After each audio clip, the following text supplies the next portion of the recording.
حضرت امام زرقانی نے یہاں ایک بڑا خوبصورت واقعہ لکھا ہے کہ ایک دن حضور سیر کرتے کرتے مدنی زندگی میں باہر تشریف لے گئے. وہاں ایک قافلے نے پڑاؤ کیا ہوا تھا اور ان کے اونٹ چل رہے تھے. ایک سرخ رنگ کا اونٹ حضور کو پسند آ گیا.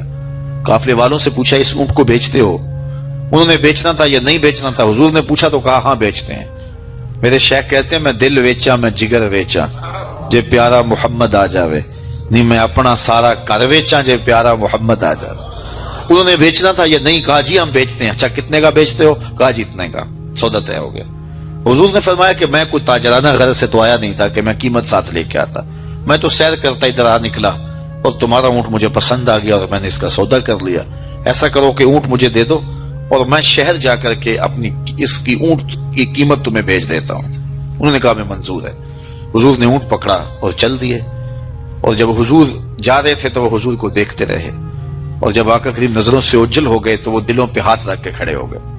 تھوڑی دیر کے بعد سکتے سے جب باہر آئے تو ایک دوسرے سے پوچھنے لگے یار یہ شخص جو اونٹ ادھار لے گیا اس کا پتہ پوچھا تھا کسی نے؟ جب کسی کو نقد سودا دیا جائے تو اس کا عطا پتہ پوچھنے کی ضرورت نہیں ہوتی, اور جب کسی کو ادھار دیں تو یا آپ اسے جانتے ہو یا درمیان میں کوئی ضامن ہو یا کوئی چیز گروی رکھی جائے. اور کہا ایک شخص آیا, تم نے اس کو اونٹ دے دیا, اس کا پتہ بھی نہیں پوچھا, اس نے کوئی درمیان میں ضامن بھی نہیں دیا, تم نے کوئی شے بھی گروی نہیں رکھی اس کی, تو یار تم سب کی عقل پہ پردہ آ گیا, اس کا پتہ تو پوچھ لیتے, قیمتی اونٹ لے گیا. ایک بولا یار جب وہ باتیں کرتا تھا منہ سے پھول جھڑتے تھے. اذا تکلم رؤیا کالنور یخرج من بین ثنایا ہو. کہا میں تو اس منظر کو دیکھتا رہ گیا. دوسرا کہنے لگا یار جب وہ جو ہے وہ مسکراتا تھا سامنے والے پہاڑوں پہ عکس پڑتا تھا.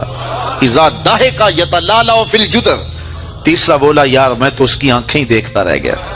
کیا خوب سجن دیاں اکھیاں نے, کیا خوب سجن دیاں اکھیاں نے جویں پال کے سرائیاں رکھیاں نے. تو اجے میرا یار نہیں ڈٹھا جنوں ویکھ کے چند شرماوے. ادھی راتی دن چڑھ جاوے جیو رخ تو نقاب اٹھاوے.